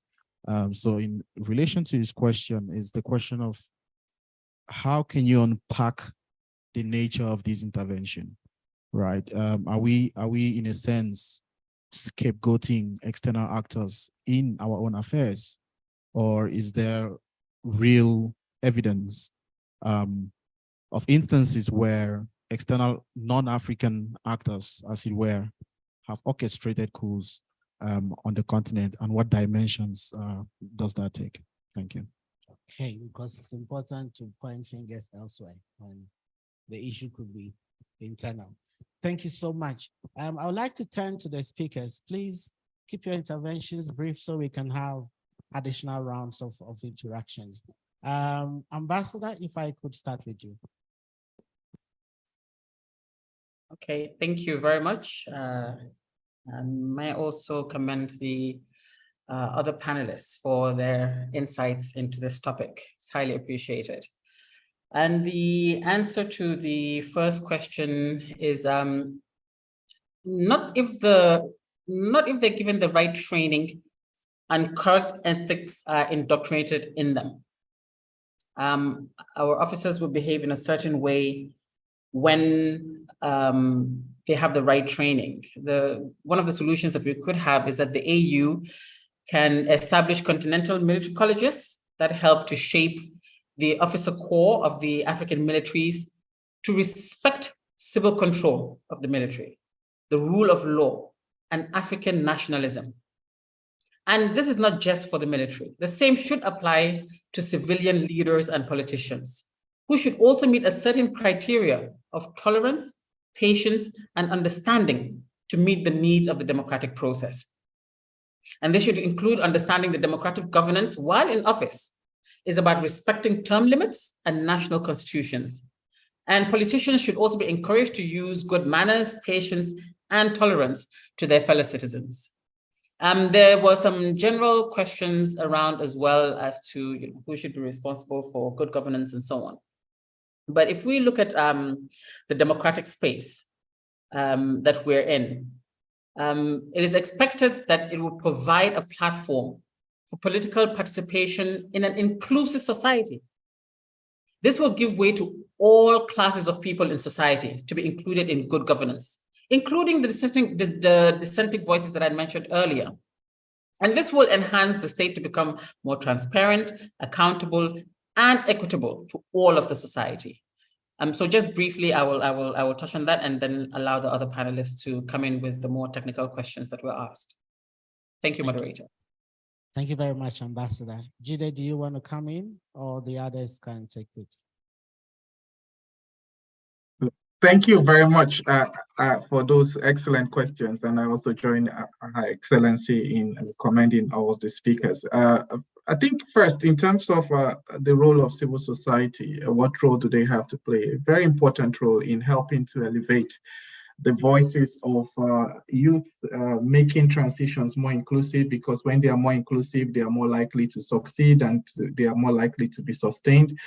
And we see that there's a crucial role for them, both at the regional level, but also at the local level, in trying to ensure that they are working with women platforms, working with youth platforms, in shaping the political processes on the ground. That is quite important, and that could potentially be a precondition for the success of most of the transitions that we see today, because what you also find is a relapse. One transition happened, and after elections, we go back to business as usual, which then creates the risk for further vulnerabilities in future. In terms of prevention efforts, I think the only prevention that works, at least at the national level, is responsive governance. If you're able to promote responsive governance, that reinforces human security, like I mentioned earlier, it could be a structural form of prevention, prevention of various forms of instability, including the risk of military coups. The last point is around foreign actors. I hear, just to say that anti-French sentiment, whether they are alleged, imagined, or real, depending on the context that you're looking at, does not necessarily translate to a pro-Russian or pro-X country sentiment. It's not that sort of trade-off we're seeing here. And I think it could be shaped as a result of different factors. But what I think is important is that the history of state formation in Africa always have created the space for external influences. From colonization to post-colonization, we have always seen that external influences have a way of shaping our politics, and it's probably not going to change. But what has helped African countries make progress has been less about our focus on external influences, but more about the quality of leadership that we have at the national level. And I think if we are beginning to focus on achieving enhanced leadership at the national level, irrespective of the nature of external influences, we could potentially make progress. And this is a point I thought I should bring to our attention, because I think the agency of African people and African governments tend to be diminished when we think about and we focus on these external influences as one of the primary determinants of Africa's stability and Africa's future trajectory. Back to you, moderator. Thank you, Jide. Thank you very much. I would like to turn to the room. Hassan, you want to go first? Please keep it brief. We want to have additional rounds of questions before we start. D'accord, ok, merci beaucoup. Je vais répondre à deux questions. Je vais commencer d'abord par la question concernant la mise en place de la force d'intervention contre les coups d'État. À mon humble avis, je ne trouve pas que c'est une solution. Parce que mettre en place une force dédiée spécifiquement au coup d'État, dans un moment où les pays ont appelé à la mise en place de cette force justement pour les aider à l'époque quand ils étaient confrontés à ces problèmes d'insécurité. À partir de 2012, jusqu'à ce qu'il y ait l'intervention, je pense que la CEDEAO a très mal choisi son concept de vouloir mettre en place une force dédiée spécifiquement au coup d'État. Parce que justement, la CEDEAO n'a pas réussi à mettre une force efficace pour combattre les djihadistes au moment où les pays avaient ce problème. Donc, s'ils sortent aujourd'hui pour donner contre les coups d'État, ça ne passera pas. La deuxième question à laquelle je vais répondre, c'est concernant les ingérences étrangères. Moi, je pense qu'il y a malheureusement des ingérences étrangères dans nos affaires. C'est une réalité. Mais aussi, il faut qu'à notre niveau, nous, Africains, nous prenions nos responsabilités. Parce qu'au début, après les indépendances, les premiers temps, il y a eu effectivement des coups d'État, une série de coups d'État à partir des années 63, 64 et tout, qui étaient commandités, jusqu'aux années 78, qui étaient commandités, soit disons de l'étranger, pour renverser des chefs d'État qui sont trucs. Effectivement, cette ingérence continue, parce que le coup d'État au Gabon, tout le monde pense qu'il y a une main étrangère, mais y a-t-il la preuve? L'ingérence qui existe aujourd'hui, elle est le fait de quoi? Elle est le fait justement de ce qu'on tous on appelait ici la mauvaise gouvernance. Si les gouvernements successifs les gouvernements qui se sont succédés à la tête de nos États avaient bien géré aussi bien le côté civil que le côté militaire, nos armées n'allaient pas être des armées moribondes qui font appel à d'autres armées pour les aider à lutter contre. Vous savez, le djihadisme dont vous entendez parler dans le cadre du Sahel, c'est quoi? C'est un certain nombre d'individus qui sont sur des motos, qui ont des petites armes, et on vous dit qu'ils sont aujourd'hui plus forts que des armées qui sont bien loties, qui ont des véhicules, qui ont des avions. Non, c'est qu'il y a eu un problème de gouvernance, aussi bien de ce secteur de sécurité, et aussi bien de ces armées-là, qui fait que nous avons eu besoin de cette ingérence, et que cette ingérence aujourd'hui pèse sur nous. Ils ont affaibli les armées, et on était obligés de chercher quelqu'un d'autre pour nous aider à nous défendre. Et c'est malheureusement ça qui est aujourd'hui à l'origine de toutes ces problématiques qui existent dans notre... Si les gens avaient pris toutes les mesures et ils n'avaient pas affaibli les armées, et je suis d'un pays je suis mauritanien. Nous avons eu affaire à ce djihadisme au même titre que les autres pays, mais nous n'avons pas fait appel à une armée étrangère. Nous avons mené des réformes internes et aujourd'hui, depuis 2011, il n'y a plus d'opération. C'est vrai que des gens pensent que nous avons peut-être des connivences avec les djihadistes, mais non. Il y a eu en fait un effort qui a été fait sur ce problème à un certain moment qui fait que ce pays a pu... Il faut qu'on ne mette pas toujours, qu'on ne dise pas toujours, c'est à cause de l'autre qu'on a des problèmes. Mais ces problèmes, c'est de notre responsabilité nous-mêmes d'abord, dans le cadre de la gouvernance. Merci.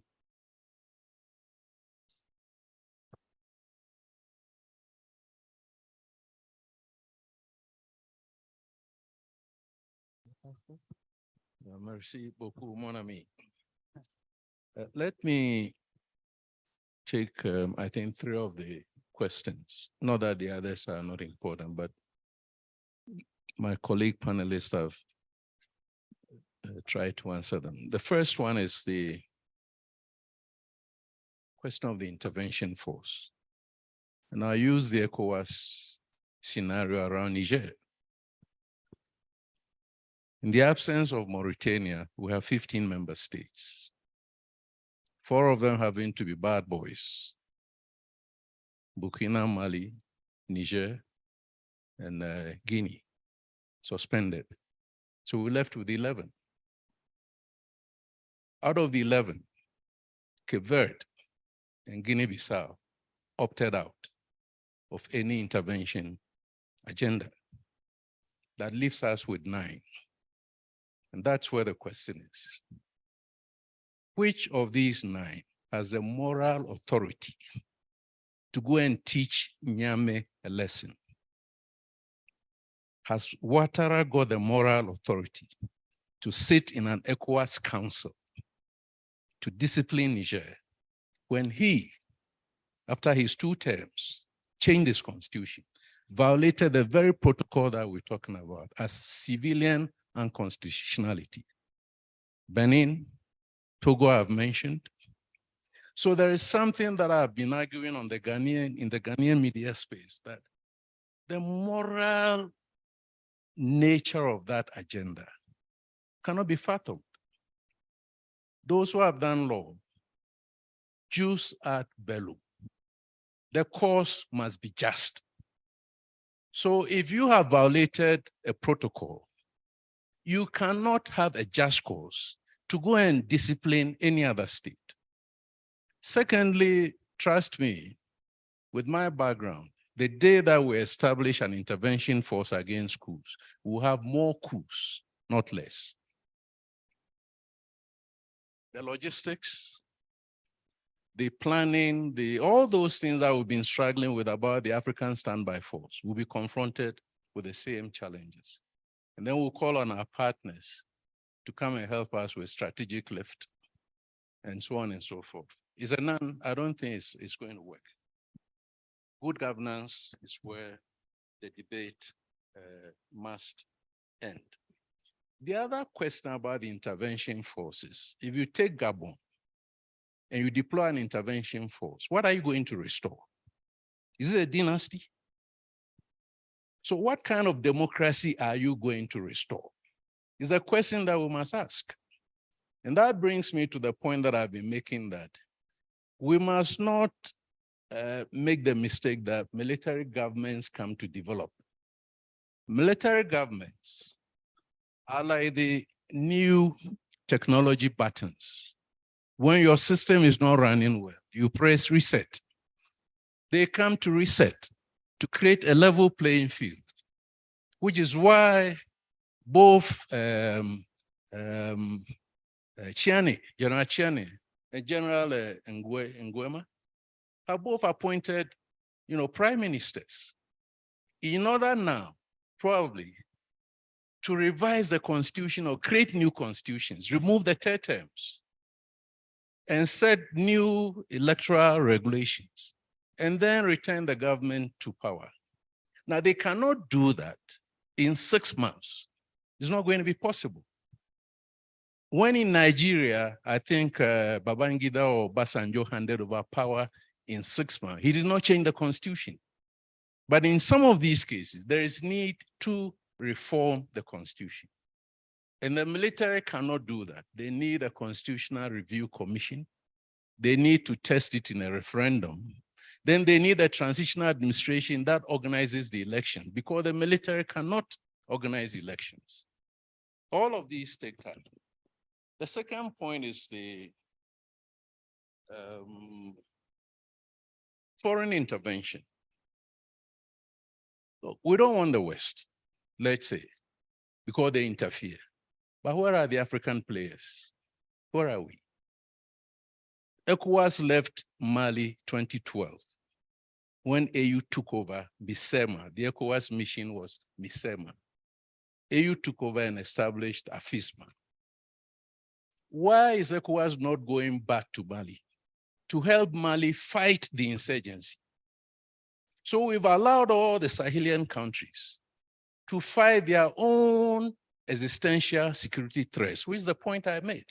No African country went there to help them. So what are you sending intervention force to go and do? Sadly enough, just for purposes of argument, we on the Guinea coast, calling ourselves the Guinea Coastal States, we established the Accra Initiative in order to take care of our own security, but depend on intelligence from the Sahelian countries. Is that the best form of security? Regional or sub-regional, for that matter? Why are we not following the Rwandan example? So if Rwanda can go to Mozambique and deal with that threat from Al-Shabaab, and then currently Rwanda is in Togo, is that right? Benin, and Russia is in Togo. So why is Rwanda going around Africa trying to create stability? Where are the remaining 53 countries? Where are they?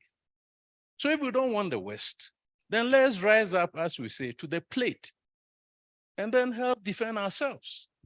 We are not doing that. And that will give room for the West, to continue to come in. My last point, I think, is on the, I think I've answered all of them by giving the example of the transitional, processes that are involved in the. Okay. Thank you.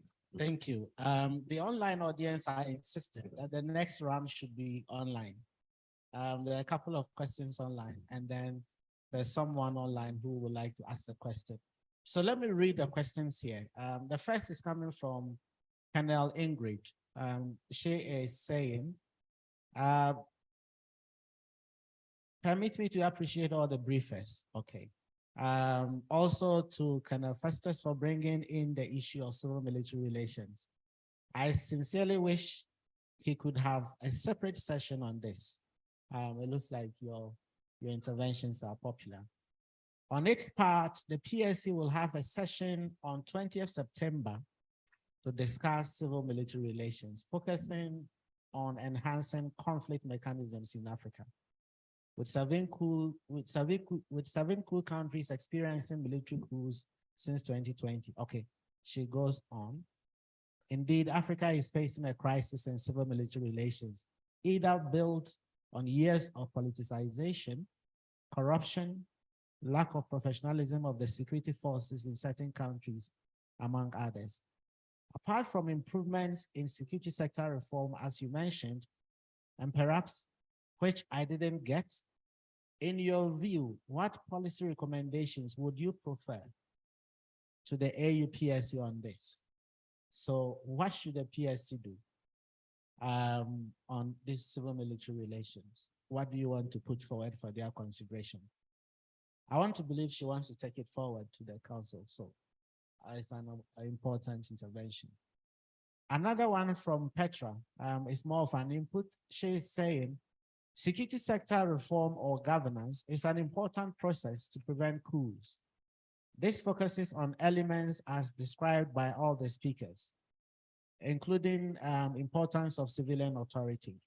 What should be the role of the military, essence of good governance, etc. This links security, governance, and development.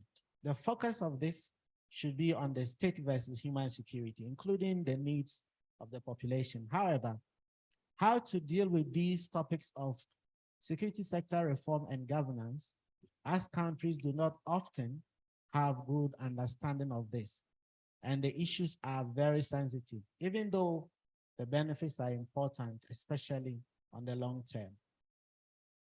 And there's a response to that, which I will not read. And then Wycliffe comes back to say we should also talk about coups done by civilians over their constitution, profiting from the principle of non-external interference in the national affairs. As Colonel said, this is an important factor to military coups. So those are interventions coming through from the online audience. And I see one hand raised online from Humphrey Ajekum. Humphrey, do you want to ask your question? Please keep it brief. If it's an question, please keep it very brief. Can you hear me? Can you hear me? I can't. Can you hear me? Yes, we can hear you. Okay. So I have a question. Everybody keeps talking about good governance. So my question to that is, what constitutes good governance? If you could unpack that a bit for us. Another comment that I want to get across is there are ideas as to the African military and their ideas about professionalism and their role in civil military relations and all that. I think it's a wrong assumption to take that African militaries are unaware of what they're supposed to do. They are very much aware of what they are supposed to do, their role in civil military relations, and I think they have to be taken serious in their views of the matter, because I think we also seem to forget that they are citizens as well. They are soldiers, but they're also citizens, and they have views about their countries, how their countries are being governed. So I think that's a point I want to make. Finally, I think another question I have is, Jide Okeke was talking about we need to do a reset of our responses to coups, and then, but that I see a difficulty in that, because how are we going to do a reset if on the African continent, pretty much, let's say a great majority of the governments or leaders are illegitimate, one way or another, right? I mean, they've changed their constitutions, basically they've manipulated the democratic space to be in office. So that makes it difficult for them to actually lecture others about that. Finally, I think the elephant in the room is also that we need to talk more about the actions of the political class. I think the ambassador touched a little bit on it, on separation of voters, manipulation of electoral bodies, and all that. But I think that is a big driver of coup, because how do you, as a citizen or as opposition, counter these sort of forces? Because the governments in power doing those things have control over the police, so they will prevent you from demonstrating. And in some cases, they have militias that beat civilians or citizens who want to oppose them. So I think we need, in our interventions, we need to also focus on what the political class does to keep power. And if we have a way to counter that, we can counter coups. Otherwise, coups will remain. Thank you very much. Hello, Humphrey, thank you very much. I think we got your point about what the civilians do to stay in power, and also the army appreciating their role in this particular context. I think we would like to come back to the room. Liesl, and then two there. Okay, and then we wrap up, please. Because we have just 4 minutes to wrap up, and because of the online audience, we try to start on time and end exactly on time. So let's take those additional questions as the final round of discussions. Please keep it brief so that the presenters can share their views. Thank you. I'll be very brief. Thank you so much for the very interesting discussion. Just to our two discussants, Hassan and Festus in the room, one gets the impression that something has changed these last couple of years in terms of how coup leaders seem to react to the African Union's Loma Convention. In 2017, for example, in Zimbabwe, there was a coup that everybody, I think, agreed was a coup, but it was framed in such a way so that we don't count it as a coup, because there was a sensitivity that Zimbabwe didn't want to be suspended from the African Union. Now, what has changed since then? That there seems to be a sense that you know, everyone is sort of just ignoring the African Union. I think the ambassador said that the credibility of the African Union and the REX are at stake. And that's perhaps why we're seeing this very harsh sanctions and a threat of this deployment of a standby force. Thank you. Thank you very much. And to add to that, I think you may need the speakers, you will need to be very clear what the AU can do. Because it looks like we are in a new era where the coup makers don't give a damn what the REX are saying or the AU is doing. Is there a way to reset the button? Because we can't continue on that downslide.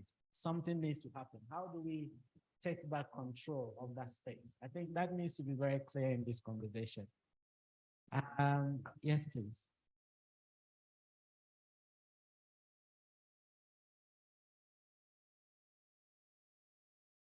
Thank you very much, Mr. Moderator. Let me also appreciate the various speakers that have spoken before now. My first point will be on the whole issue of the military as an instrument of the state. We tend to misunderstand the role of the military, and we try to demonize the military. I said it in this same hall, and one of the speakers here said good governance is the antidote to military coups. The military coups have not ended. 2 weeks after, there was a coup in Gabon. I hope we'll not have another coup after this. Because if you don't do the right thing, I'm just saying it because I have to be blunt, we tend to gloss over serious issues. All right? We should not demonize the military. The military is not the problem. The problem is the political class. The military is an instrument of the state. It's a political instrument. If you have a tool you don't know how to use, that tool can be used against you itself. I'm glad Professor said it here. The whole issue of the concept of having a presidential guard, it is greed by the political elite to protect themselves. The military is supposed to be used for something totally different. So you have the presidential guard, you are bringing your cousins, your brothers to be head of the presidential guard, you bring in nepotism into the army, then what should you expect? So these are the fundamental problems. The political class is the problem, not the military. So we should focus more on doing the right thing at the right time. Now, invoking the normative instrument for unconstitutional change of government, I will point an accusing finger, even at the think tanks like ISS. When government are changing constitutions, are doing so, do you give it the kind of attention that you are giving this coup d'etat? I've attended about 4 or 5 seminars on coup d'etats since this thing happened. I've not seen that kind of attention when we have on constitutional change of government. And there are some in the pipeline as we speak. There are several in the pipeline as we speak. What are we doing about it? But tomorrow, if there's a coup d'etat, everybody will be making noise. I think we need to do the right thing. When we talk about, and I'm glad that Professor mentioned it again, that the military is like a safety net for the population. It might not be right. It is not the right thing. But you see a situation, do we want a popular uprising like what happened in Egypt and in Tunisia? What were the consequences? What were the consequences? We are still feeling it till today. So military intervention is not the solution. But I think the bottom line is the political class should be educated on the need to do the right thing. And I think there are a lot of solutions that you can put on the table. Like I've said, give it the same kind of attention or better attention that we are giving to military deterrence now. Let AU do and the regions do what is expected of them when we have residents who are staying in government forever. I thank you. Thank you very much. ISS, you have your share. We should give attention to issues of unconstitutional change of government. Yes, David? Okay, good. Thank you very much, everyone, for your nice presentation. My question actually goes to Colonel Festus, especially focusing on one of the dictums that you mentioned at the conclusion of your presentation, where you highlighted General Okra's statement that the military self-perception as the guarantors of constitutional sanctity.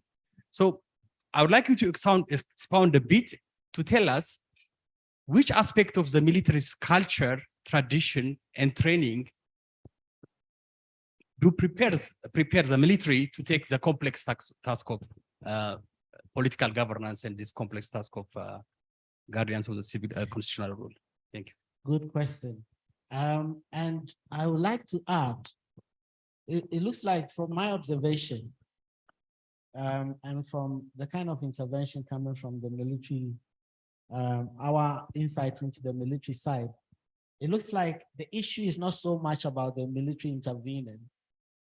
It's about the point of inflection where the military doesn't know when to go back to the barracks, but then becomes an authority to themselves. Because if you look at the history, it looks like it takes more than a generation before you actually deal with it, before you get back the military to the barracks. And I'm looking at it with a number of countries in mind. Once they come in, it's not going to be an easy cycle at all. It will be interesting if you could touch on that. And I would like to ask our online audience that if you could permit us an additional 10 minutes, then we can wrap up. I see an additional hand there, but I would appreciate if you can put your question or intervention on the platform. I'll read it. Because of our time, I may not be able to take additional questions from the platform. But in the room, last question. General, you want to come in? I see.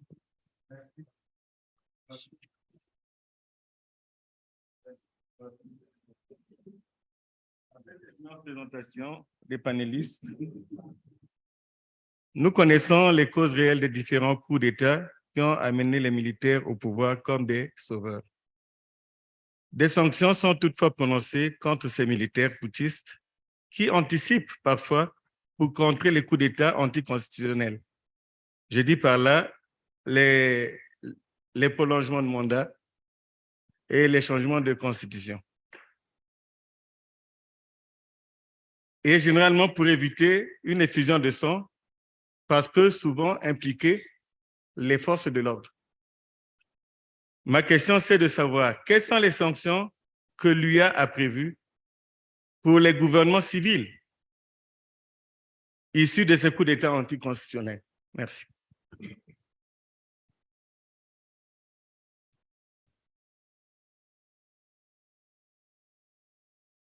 Thank you very much. I would like to start with Putschists, then Hassan, then we wrap up online. Yeah, thank you, Chair, and thanks to all those who asked the questions. Ingrid, or Madame Ingrid, sorry for calling you so bluntly. This is a very difficult question. I've tried to read a number of papers, and in all those papers, only broad recommendations are made. Beyond that, you need to do country-specific studies in order to identify the reasons for the coups, and then you address them. But in my presentation, I think the second, frictions around security strategies, national security strategies. All those countries faced with those challenges are those facing insurgencies and terrorism. So the solution is for the AU and the relevant regs to engage in that field, in that domain, and assist those countries to defeat the insurgency and the terrorism. An example of what Rwanda did in Mozambique is what the AU and the ECOWAS and the respective regs should be doing. Good governance, I think if we want to spend the whole time here, we cannot finish. But when we see good governance, we can see good governance. What is happening in Africa is not good governance. You read any literature about governance in Africa, African democracies are either classified as fragile democracies or flawed democracies. So what is it that we are not doing in governance that makes us fall to the bottom pile? So maybe we should be doing what Mauritius is doing so we can get up there. What is it that Mauritius is doing in terms of governance that it always ranks very high? That's one way of answering that question. The elections coming up. Registration, for instance, is taking place in Ghana.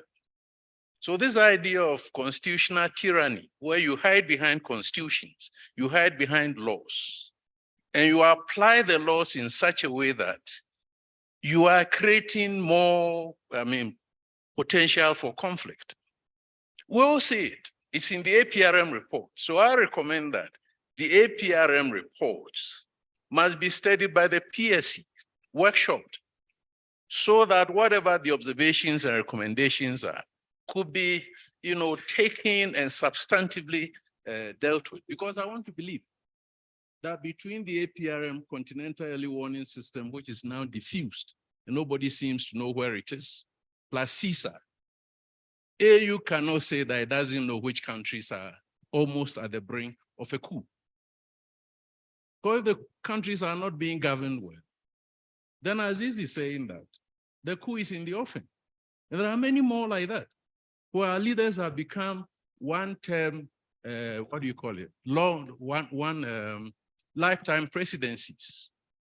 And their wives are ministers here and there, their children are this and that. Is that the group democracy that we sign up to? So we don't need anybody to come and ask us, what is democracy? It's not happening. That's my first point. The second point is on the AU and the REX are selective in applying sanctions. And I think one of the speakers, if probably Kenneth Hassan, mentioned Chad. And then Liesl just mentioned Zimbabwe. Why were these coups classified in such a way that they were not classified as coups, like what America is trying to do, that what is happening in Niger is not a coup. But we all know that it's a coup. So if you don't deal with Chad, you don't deal with Zimbabwe, then don't go and deal with any others who also orchestrate coups. And in this case, for instance, Cote d'Ivoire, if you don't talk about Cote d'Ivoire, they don't talk about any other country where there is a coup. And that's the point Aziz is making. As we speak, there are African member states that should be under sanctions for changing their constitutions. In fact, Senegal and Togo, and I think Cote d'Ivoire, were the three who in 2015 blocked the ECOWAS reform of that protocol to establish second-term limits. These three countries blocked it. So no wonder Macky Sall, for instance, had the courage only a few weeks ago to want to amend Senegalese constitution, a country that has never suffered any coup for that matter. So those are the areas that we need to look at. The civilian unconstitutionality is where the problem starts from. Then things that are a bit pervasive, like economic mismanagement. You see, that our economies are now falling apart. And we are using COVID and using Ukraine to justify why the economies are falling apart. But is that the real reason why economies are falling apart? Politicization of the military, somebody mentioned it. The military must be professionalized. I'm telling you, go into African countries, including my own Ghana, and you don't need any serious study about how the political class are now recruiting. Somebody comes up openly, oh, I held 4,000 people to join the Ghana police. Is that how recruitment should be done in a democratic country? Promotions, appointments, postings are all politicized. So that is where we need to look at. It's not that the military is not professional, but the politicians are putting their finger, but it amounts to state capture or elite capture. You see, and the institutions are not strong enough to serve as checks and balances. That is one of the problems I think we need to look at. Preparations for, I think I will end there. I might have covered all the points that are of interest to me. Thank you very much. Hassan? D'accord, merci beaucoup. Je vais d'abord parler un peu concernant les forces armées. Il est impossible, en parlant des forces armées, de vouloir d'abord ternir leur image. Une armée, un pays sans une armée forte ne peut pas survivre. Si aujourd'hui les États-Unis sont la première puissance du monde, c'est parce qu'ils ont une très grande armée.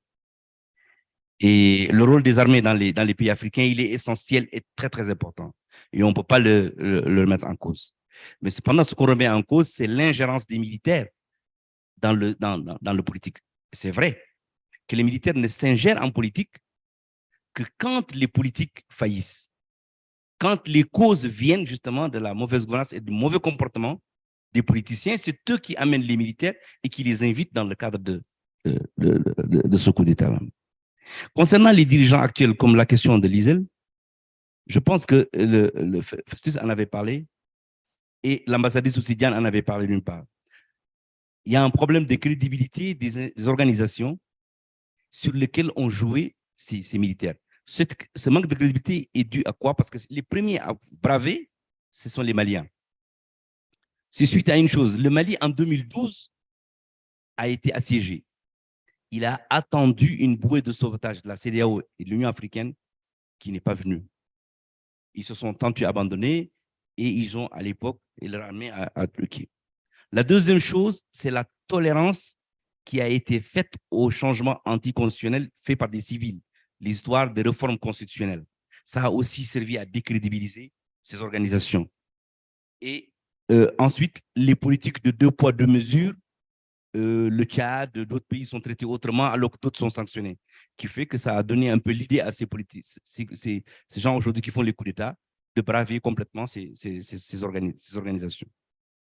Pour ce qui est de la question posée par le général, je pense que la charte africaine de démocratie, d'élection de gouvernance, si vous la prenez, vous la lisez, vous verrez que les changements anticonstitutionnels, donc les changements, toutes les modifications de constitution sont en fait sanctionnées au même titre que les coups d'État. Mais malheureusement, c'est là où j'avais dit qu'on doit appliquer scrupuleusement et à l'être. Parce que si on les applique, on aurait sanctionné tous ceux qui ont changé les constitutions pour se maintenir.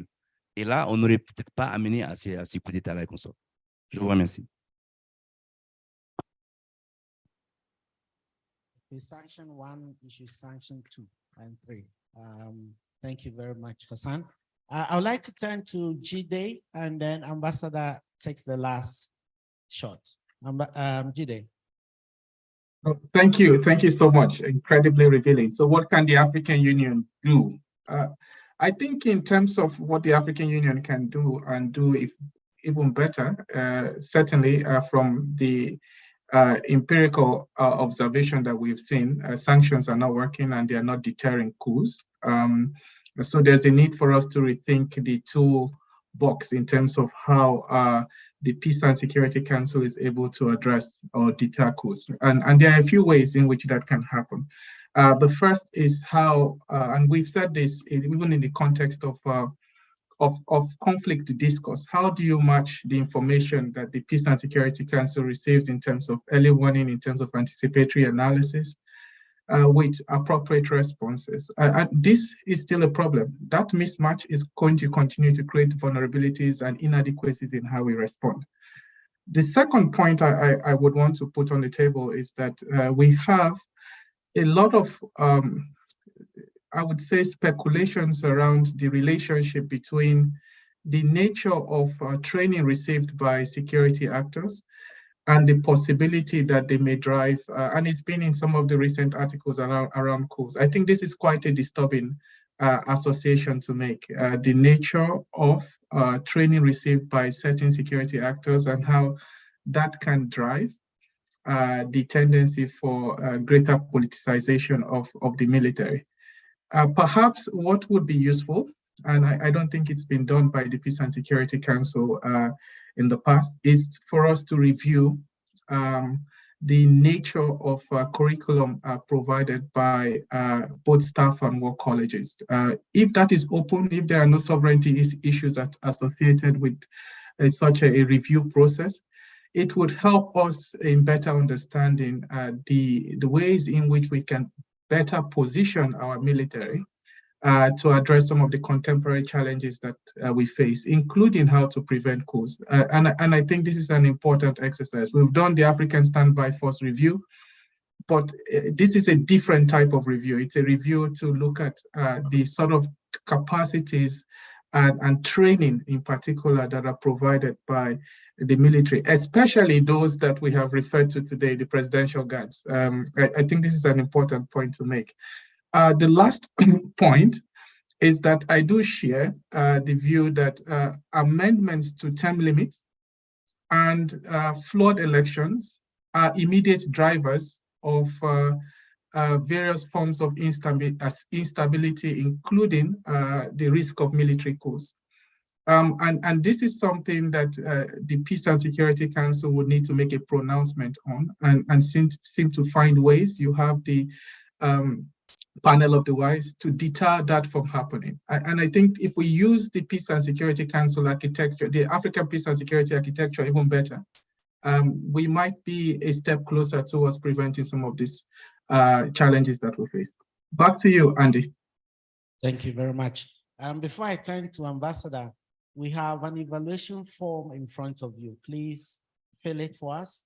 It helps us, evaluate the event and to know which aspects to improve going forward. Ambassador, can you have the last word? Please keep it brief and yeah, so we can wrap up. Thank you very much, Mr. Moderator, and you're absolutely right. I have to keep it very brief because I myself have to leave, and I apologize for that. But it would be remiss of me if I did not commend you all for the frank discussions, the panelists as well as the participants. We need more of this. And as one of the participants said, not just when the military are involved in UCGs, but when the civilians and the political leaders are involved in UCGs. We should not shy away from having a conversation about contentious issues. And on that note, once again, ISS, I thank you for this candid seminar, and I look forward to having more. Thank you. Thank you very much, Ambassador. And then on that note of thanking us, I would like to thank all the speakers from Colonel Festus, Colonel Hassan, Ambassador yourself, and Jide for a very stimulating round of discussions. It feels like we could go for more, but time is not on our side. The policy actors in the room will have to go to the stage of implementing what we've discussed. And I think coming through are very crucial points about the role the civilian component of the political space is playing in driving some of the causes. But the military is also not necessarily the saint here. They also have their fair share of issues to be dealt with. I see a number of members of the PSC's military staff committee in the room. I think some points are coming through, and it would be very important to see if you could reflect some of these issues on the agenda of the council when it comes to the subcommittee. Some of these points need to be reflected so that the council can also be informed and find solutions to issues around the military-civilian dynamics that need to be taken into consideration. On that note, I would like to thank all of you so much for making the time to come. We have lunch ready outside there. Those online, unfortunately, we don't have an e-lunch yet. And so you're going to miss it. Next time we will teleport it to your place. But for those here, I think the conversation continues over lunch. Thanks for permitting us extra time for this discussion. See you next time in another dialogue and debate. Thank you very much.